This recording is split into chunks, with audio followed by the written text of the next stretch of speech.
I think we have a collective responsibility to grow and maintain a sustainable media ecosystem. This idea of sort of collective ownership of that responsibility, I think, is quite important. That will secure a future for the premium web, for sure. Hello and welcome back to Identity Architects, the InfoSum podcast that spotlights the pioneers in the media industry who are changing the way that data is used to power better customer experiences. I'm your host, Ben Cicchetti, and for this episode, I had the pleasure of sitting down with Dora Michail-Clendinnen, Chief Strategy Officer at the Ozone Project, to discuss first-party data, privacy, sustainability, and much, much more.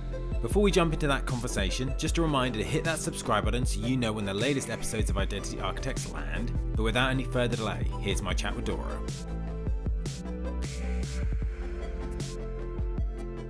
Hi Dora, welcome to the podcast. Hello, thank you for having me. It's awesome to have you here, and we've got heaps and heaps to cover. But before we get into some of that, for anyone who doesn't know you or isn't familiar with the Ozone Project, can you just give us a bit of background on yourself and the organisation? Yeah, absolutely. My name is Dora. I am the Chief Strategy Officer at Ozone. Ozone was founded in 2018, so we are 5 years old. We are a publisher alliance that was created via or through collaboration around one very specific shared mission. We imagined a world where brands could easily reach at scale highly attentive digital audiences who are engaged in editorial content. And we wanted to create a future where a brand's digital investment could ultimately help employ more journalists and also give publishers greater control over their ad businesses. And for us, all of that is the premium web. So we are here supporting the premium web to thrive. That's awesome. I'm sure collaboration is going to be a theme throughout the Mhm. episode, so it's awesome to have that come up already. But as always, what we're going to do is start off with a few quick fire questions just to get to know you a little bit better. So what is your earliest memory of advertising? So I spent some time thinking about this, and I've got it. It's Maureen Lipman, the BT ad, where she's on the phone to her grandson, and he's failed all his exams apart from pottery, and she's like, Anthony, people will always need plates, and, and it's just an X. If you don't know it, if you don't remember it, I had to look it up. I didn't know it was 1988, but I was 7, and that is my earliest memory, and it's so defining for me, just because I remember my mum laughing out loud. She found it so funny, and that was and anything, when you're 7, anything that makes your mum laugh is great, and so I remember that fondly, and I watched it again this morning, and it's still good. I will have to look that one up. I think I know the one you mean, but I'll look it up after this. That does sound Yeah, awesome. it's good. So then, what was your first job in either advertising or marketing? I was what we called a relevancy editor, which sounds it's a funny title, but I worked for Ask Jeeves. That was my first job. I'm sure those of us old enough remember that website, or that search engine rather. I do. And I was the travel editor responsible for the relevancy of the search results in that category, and I had a great time. I joined. Not straight out of uni. I graduated, then I did the usual sort of backpacker trail for a few months, and when I got back from my travels, I had to get a job because I had some credit card debt. And I joined Ask Jeeves, had a great time, and that was it. I never wanted to leave the industry. So I guess if you look back at that kind of first role and knowing what you know now, what would you tell yourself when you were first starting out in that career? I don't know if I would change all that much. I had a lot of fun in that role, and in general, just working in Soho in my 20s. I had a lot of fun, and I think I'd tell myself, don't worry about it, just keep having fun, um, because it all gets a bit serious as you get older. So don't worry too much. That's great advice. I think we can all agree with that one. Yeah, we don't need to take it so we, I didn't take it that seriously. I'm not sure my old bosses would appreciate me saying that. But I learned an awful lot, and it was sort of the foundation of everything that came next, but I enjoyed it, and that's, I think, the most important thing. 100%. It's what that kind of time in your life is for as well. It's for, Yeah. you're growing, you're learning a lot, and you're kind of establishing what you're going to be from a career perspective. But Mhm. it's also a time for a lot of freedom and a lot of fun, which is super Absolutely. important as well. Yeah. So, looking at the industry today and kind of your current role at the Ozone Project, what do you love about what you do right now and the industry you're in?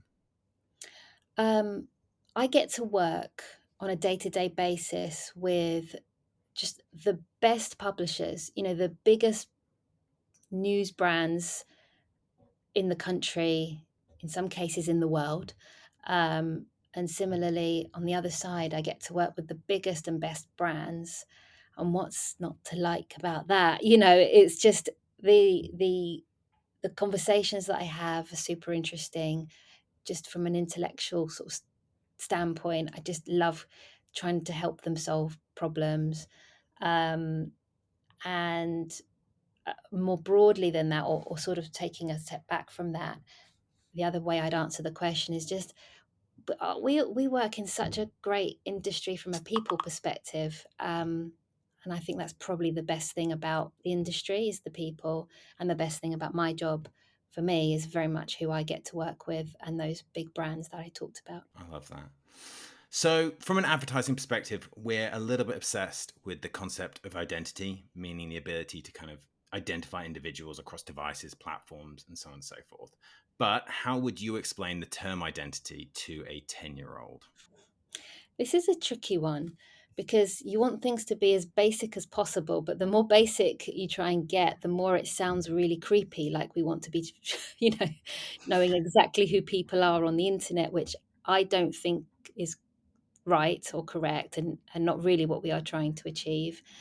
I think I'd say something along the lines of, we're just trying to put the right ads in front of the right people based on what we think they might like to see or read or learn about. And I think that's probably at its very basic level, that's all we're really trying to do. Just making sure, actually comes back to my very first job, relevance. Mm. Um, I think that's probably what we're still trying to achieve. Yeah, that makes sense. And it takes it away, I guess, from the what is identity to more why. Why do we want to know who people are across the internet as well? Yeah, because if I'm not going to go into the idea of addressability with a 10-year-old. I think I'd lose my audience by then. Definitely. So, what keeps you awake at night? My children? It's a good answer. Like, nothing else keeps me awake at night apart from them. Um, we we're trying to solve a lot of things at Ozone, where we've got big goals, big ambitions in terms of what we're trying to achieve, and my role is very much focused on our strategy, achieving our North Star, and the path through which we get there. So that's probably, if anything, apart from my children keep me awake at night, it's probably that. It's it's not necessarily knowing what our North Star is. That we know, what we're trying to achieve with defining the premium web and creating a global place for advertisers to connect with publishers. That's very much core to what we've always been trying to do.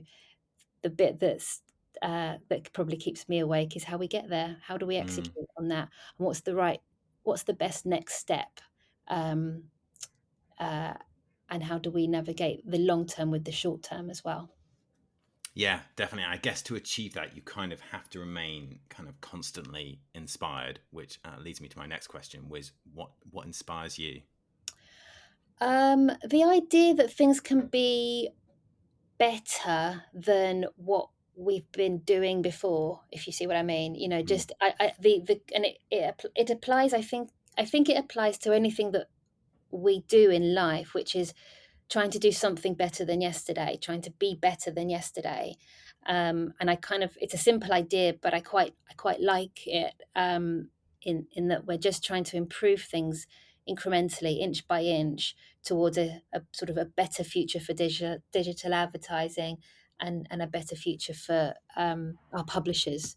So from that perspective, I think, yeah, simple concept, but just being better than yesterday, that idea inspires me.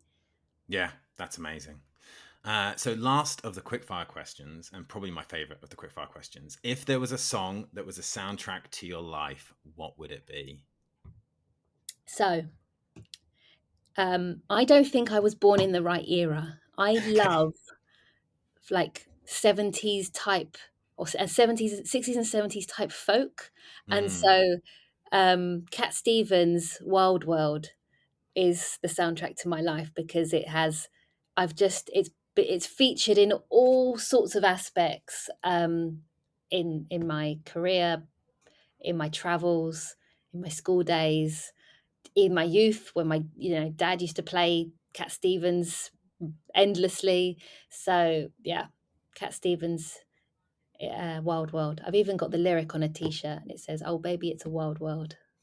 that's amazing. That's amazing. I love that. I don't actually know it. I have to admit ignorance on this one. You'll So as know it. soon as we get You'll off know this, it. You'll get it. maybe, Get on Spotify. You'll know it when you hear it. definitely, I will give it a listen. And of course, it will go on to our, we have an Identity Architects playlist on Spotify. So this will get added to that for everyone to Brilliant. enjoy and listen to. I can't. I'm going to check that out. I imagine my suggestion is going to throw the vibe It, of the it, it, playlist. it's a good selection of songs, a little bit random at times because obviously it's different people's perspectives, Yeah, but it's a really good, inspiring set of songs. So it's definitely worth a listen. love it. I will do. Sounds good. So moving on to the more topic related, industry related questions, and moving on to something that's kind of a topic for a lot of people at the moment. First party data is a core component of the modern marketing strategy. But what things do you recommend to the media owners you work with, the brands you work with, to do now to prepare for that future? I'm going to assume that a lot has already been done. We've been talking about this for a long time. But I think the main thing for me that I have seen over time, over the course of time, that I think is important, is a fundamental question about deciding, as a brand, what are your guardrails, or what are your guidelines in terms of how you want to use that first party data. I'm a firm believer that brands, whether that's a publisher brand, or a one of our advertising brands, they are the gatekeepers, if you like, of the relationship with the reader, or with the consumer, and so they know their customers. So the question is, what would your customers expect from you when you are making decisions about how to use that data? What would they be okay with? How do you want to work with the data? What do you want to do with it? Who do you want to partner with? Um, what data will you use? What data won't you use? I think answering that question is, I think it's quite a fundamental way to start, and then you can set your strategy from there once you've answered that question. And I also think what's been interesting to me over the course of time that we've been having lots of these conversations is just this idea of, well, just because you can do it doesn't mean that you should. And at Ozone, we think about that kind of concept quite a lot. There's an awful lot of data out there, but not all of it is appropriate necessarily to use. And we think very carefully about the idea of data ethics. Yeah, that makes a ton of sense. And I guess, again, it kind of comes back to when we were talking about identity, it's coming back to that why. Why are you trying to use this data? And that can be your kind of guiding light as to how you then use it and for what purposes. Yeah. So I think we can all agree at this point that the way that the data-driven advertising has been powered for the last couple of decades maybe was flawed.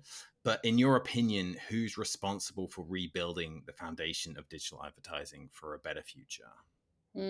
All of us, probably.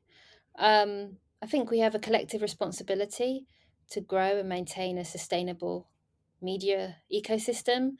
This idea of sort of collective ownership of that responsibility, I think, is quite important. That will secure a future for the premium web for sure. Um, I think ridding our industry of unhelpful ad tech metrics will begin to go a long way. Things like post click attribution or post view attribution, the latter of which I don't think is going to last very long. Post cookie anyway, post third party cookie anyway. But a focus on long term, real world business metrics really should be what we care about. That should be, I'm sure, what CMOs and CFOs care about. Um, and I think a commitment to focus on quality rather than low value inventory across the open web, which, as we know, is just beset with problems, ad fraud, etc. I think it's all possible if we collectively agree that we want to do better than we did yesterday. Um, and I think as well we should push back on those who say it isn't possible and probably question their agenda. So, what do you think are the challenges that brands and the industry as a whole and media owners are facing, that's kind of not allowing that to happen sooner? Um, I think for as long as we still have third party cookies, nothing's going to change.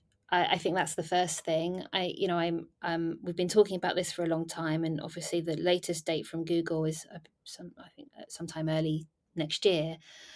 In theory, we've been preparing for a very long time, but we've not had to put anything really into practice in a kind of urgent way because we can still use third party cookies as an industry.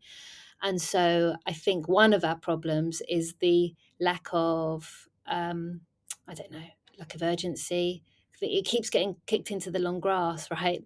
So we sort of have these sort of peaks and troughs in terms of the industry getting together and trying to solve the problem, and then it gets kicked down the road again, and then we go back to old ways. And so I think I'm very I suppose I'm excited about when it finally happens because we can start talking about putting in place all of the new ideas um, that we want to to try. Not that we haven't been trying, I shouldn't suggest that. There's I think the industry as a whole has been experimenting with a whole bunch of things, but it hasn't necessarily lacked the desperate need to solve it when we still can fall back on third party cookies. So I think that's probably how I would answer your question.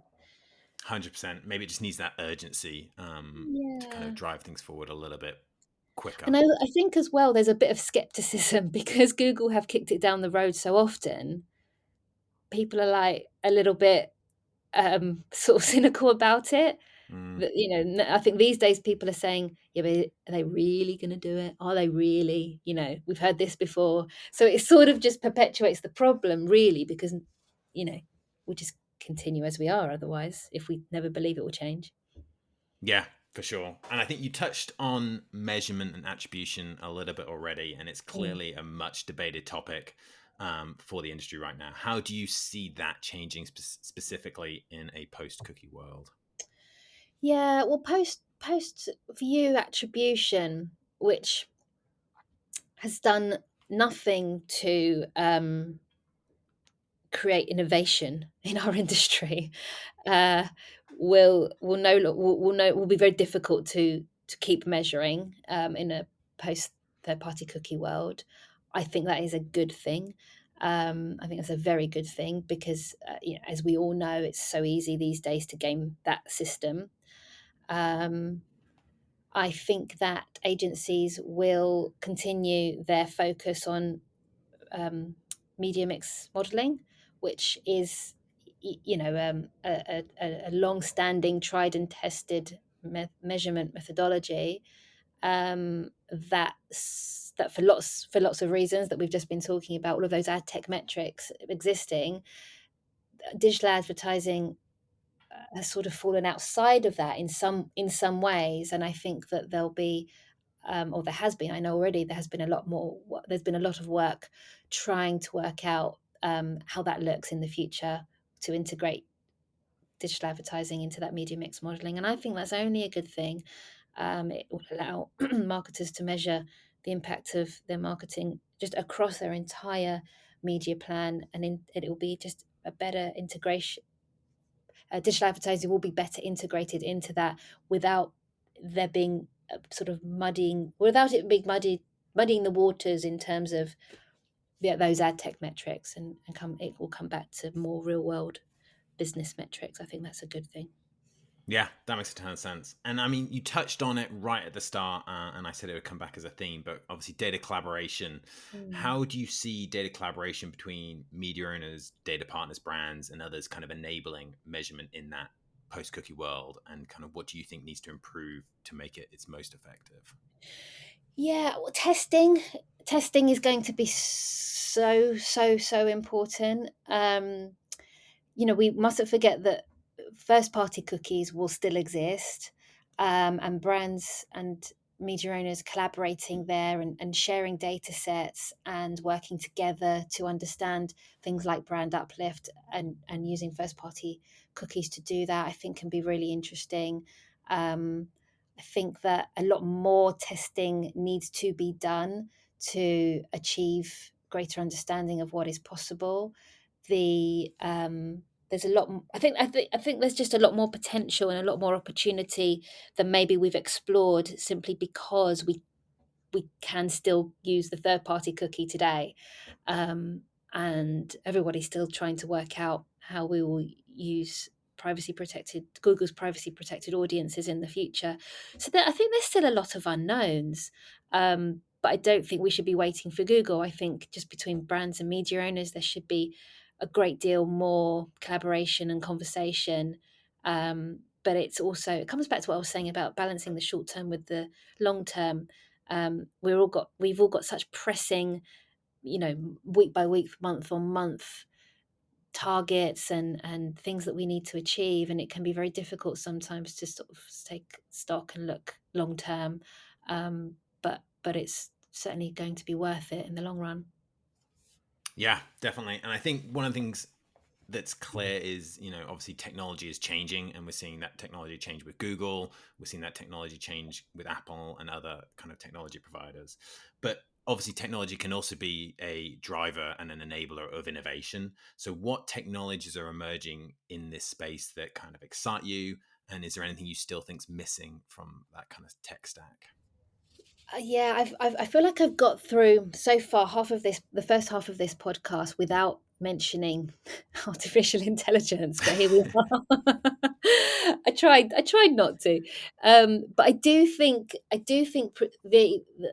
predictive modeling is interesting when we're talking about measurement in the future. I think understanding brand uplift is core to that. Understanding, or rather, being able to predict and optimize to those kind of metrics is very interesting. And the more data that we have, the more historical data that we have, and the more campaigns that we run in order to obviously feed the machines for them to learn, I think that's quite interesting. There's so much written in the, the press, and our industry press about AI and predictive modeling. But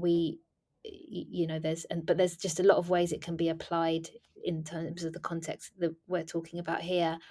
So I'm excited about that. I'm excited to see what happens, when we can start to, like I say, explore and experiment some more, and see what um, else emerges in this space.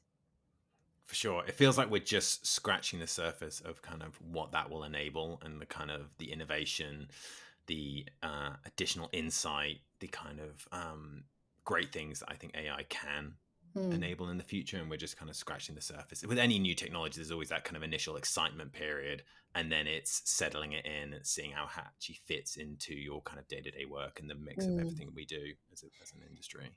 Absolutely, yeah. There's just so much in terms just efficiency gains, Mm, that is exciting as well. Yeah, there's an awful lot that we can use AI for, to make our day to day lives easier from a workplace perspective, and that's fun to think about. for sure. And I think obviously we spent a lot of time discussing the cookieless future, the end of third-party cookies, but there are other issues within our industry that kind of deserve attention, and one of those is clearly the climate crisis and sustainability. So, what can the ad tech industry do to help and be more sustainable, and what is Ozone currently doing in that area? Um, it has been a really interesting conversation over the last few months. I think that as an industry, we've woken up quite recently to our impact on the climate crisis. I've learned a huge amount in the last 6 months. I'm responsible for sustainability and our strategy in that space at Ozone. So I've had to quite quickly learn things and ideas and concepts that I simply just didn't know enough about before. Um, what have we learned at Ozone, and what are we doing? So we've launched something called EcoZone. EcoZone is a measurement tool that we've launched already for advertisers, which shows the carbon impact of any given campaign. So we provide that data as part of a post-campaign report back to advertisers and agencies. We're working on EcoZone for publishers, so we will be able to provide a similar view for publishers in terms of their own contribution to Ozone's carbon footprint on a weekly or monthly or quarterly basis to help them understand that view. We get that data from actually straight from our cloud provider, and that's what's been quite good for us to understand where we can get our data from. So we use Google, GCP, we use AWS as well for our cloud provider, for our cloud provide as our cloud as our cloud providers, and they have reporting which shows the impact of carbon on a per bid and per impression basis. So we've been able to take that information and apply that and apportion it on a campaign basis or on a per publisher basis.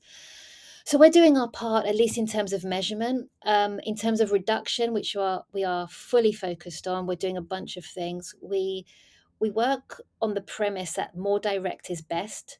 We always say to brands and agencies, it is better to go directly to a publisher. That is the best and most sustainable way of getting what the audience that you want in the context that you want. However, if you want to do something with greater scale across all of our sites, you should do that through Ozone, because that is the next best way to achieve greater directness with our publishers.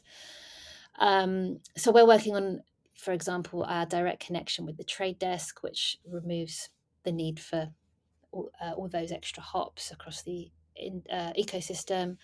We're working on things like optimizing our data storage and archiving data that in cold storage that we don't need. We're doing things like bypassing the open internet and going through direct connections with some of our bigger ad vendors. We're focused on reducing carbon at a per bid request level.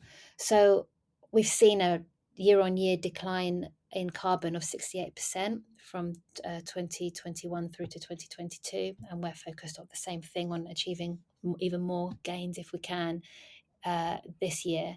So a lot of work is happening. I think we're all individually responsible and all collectively responsible.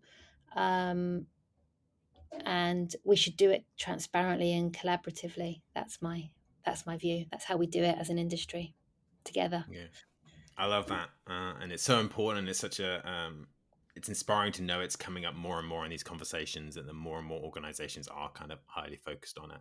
And as you say, it kind of seems to be a theme of the episode. It is about that kind of collective responsibility. It's about that collaboration, and also about transparency about how we're all tackling it.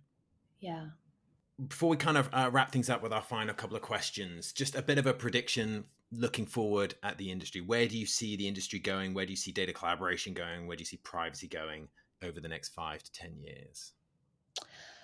I think that regulation and consumer expectations will get more stringent. I think that we will look back at some of the things we've done in the past. I think we might already be there in saying it, but some of the things that we do today or have done in the past won't be acceptable in 5 to 10 years' time. From a privacy perspective, I think we will have learnt how to rewrite media plans that don't rely so much on the idea of behavioral audiences. That context will sort of have a reemergence in this space. It already really is, in terms of, at least in terms of the way that we're talking about it. I think that we'll have got a lot better at the way we do our measurement.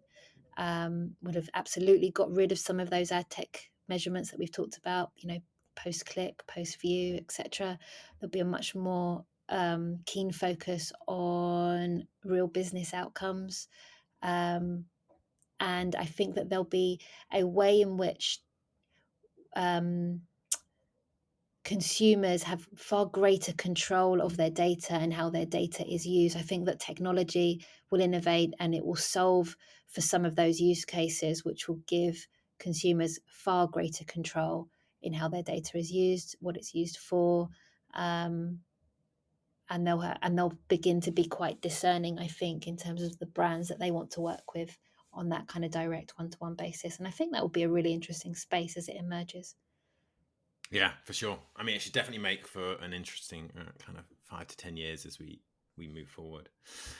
So that's kind of the main section of the questions, covering kind of what you're doing at Ozone and what Ozone is working on at the moment. But something we haven't touched on, which I think is an important area of your work, is you are actively involved in two amazing organizations. One is Media for All, and the other is Advertising. What can you tell us about those organizations for anyone that might be unfamiliar and the work that you're doing there?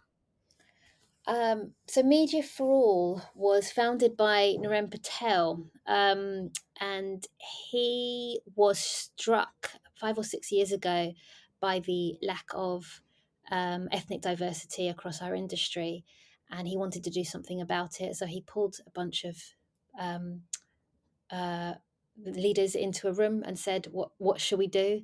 MIFA was born out of that conversation.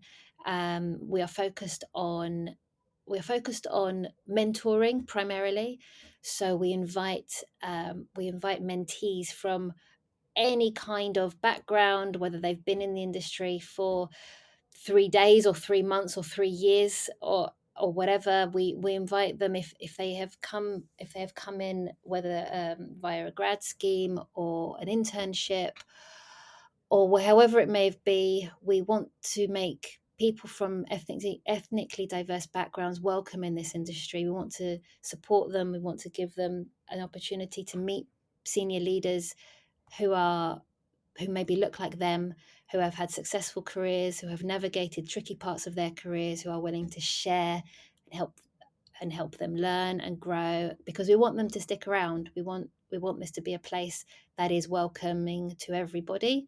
And so that's what MIFA is focused on. And it's 5 or 6 years old now, and it's been really rewarding to see what Naren has achieved with his team and how big it has become and what a name in the industry it has become, really influential. And I'm proud to have been a part of it, a small part of its original foundations.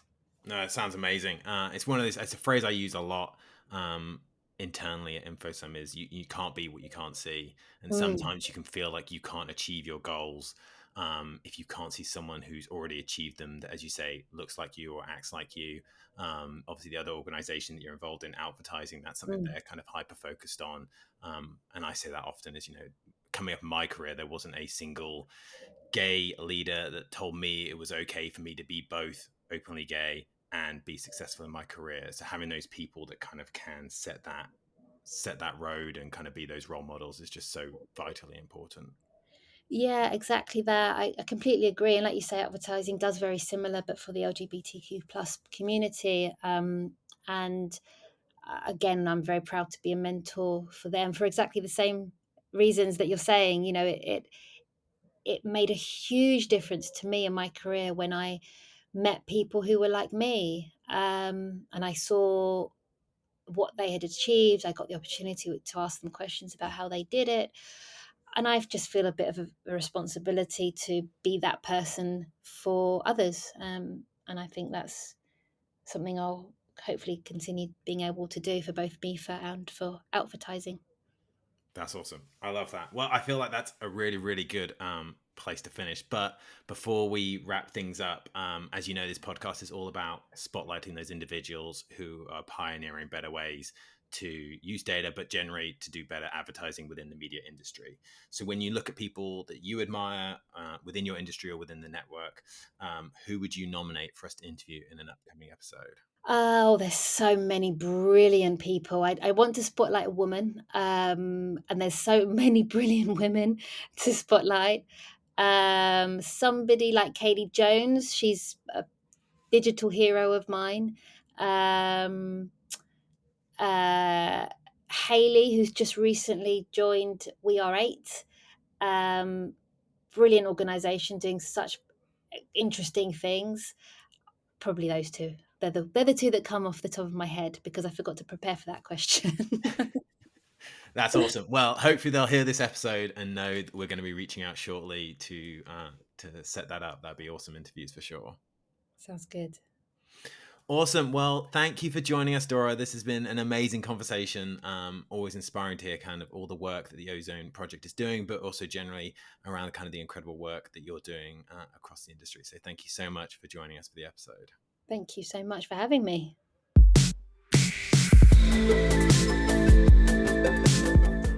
Thanks again to Dora for joining us on Identity Architects. It was fascinating to hear Dora's insight into the current industry landscape, but also inspiring to hear about the work that's going on in sustainability and the amazing organisations Dora is involved in, such as Media for All and advertising.